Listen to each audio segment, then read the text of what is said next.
లావుగా ఉన్నవారు సన్నంగా అవ్వచ్చు, సన్నంగా ఉన్నవారు లావుగా అవ్వచ్చు. అది కూడా ఇంట్లో నుండి ఈజీగా చేయొచ్చు. హాయ్ గాయ్స్, 30 డేస్ సిరీస్ లో ఈ రోజు నా 10th డే హోంవర్క్. లావుగా ఉన్నవారు స్క్రీన్ మీద కనిపిస్తున్న క్రియేటిన్ యూజ్ చేస్తే స్లిమ్ అవుతారు. ప్లస్ వాటర్ ఎక్కువగా తాగాలి. స్టమక్ అండ్ లెగ్ వర్కౌట్ చేస్తే ఎక్కువ క్యాలరీస్ బర్న్ అయ్యి ఫ్యాట్ లాస్ తొందరగా అవుతారు. అదే సన్నంగా ఉన్నవారు స్క్రీన్ మీద కనిపిస్తున్న వే ప్రోటీన్ యూజ్ చేస్తే బల్క్ అవుతారు. ప్లస్ ఫుడ్ ఎక్కువగా తీసుకోవాలి. ప్రోటీన్ పౌడర్ యూజ్ చేస్తే సైడ్ ఎఫెక్ట్స్ ఉన్నాయని ఆలోచిస్తారు, కానీ సైడ్ ఎఫెక్ట్స్ ఏమీ లేదు.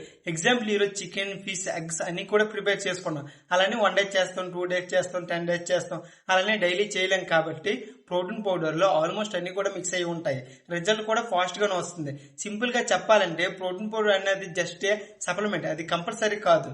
కొన్ని సిచ్యువేషన్ లో మనకు యూజ్ అవుతుంది. మీరు డైలీ వర్కౌట్ చేస్తున్నారు, మజిల్ గెయిన్ కావాలి, బాడీ ఫాస్ట్ గా రికవరీ కావాలంటే మాత్రం ప్రోటీన్ పౌడర్ అనేది యూజ్ కావాలి. ఎందుకంటే వర్కౌట్ తర్వాత మన బాడీ రిపేర్ అవ్వడానికి ఎక్స్ట్రా ప్రోటీన్ అవసరం పడుతుంది. కానీ మీ డైలీ లైఫ్ లో chicken, eggs, milk, fish, paneer అన్ని తిన్నట్టయితే మీకు ప్రోటీన్ పౌడర్ అనేది అవసరం లేదు. ఎందుకంటే ప్రోటీన్ పౌడర్ అనేది ఎక్స్ట్రా ప్రోటీన్ సప్లై చేయడానికి యూజ్ అవుతుంది. మనం డైలీ తినే ఫుడ్ లో కొన్నిసార్లు ప్రోటీన్ దొరకదు కాబట్టి అప్పుడు మనకు ప్రోటీన్ పౌడర్ అనేది హెల్ప్ చేస్తుంది.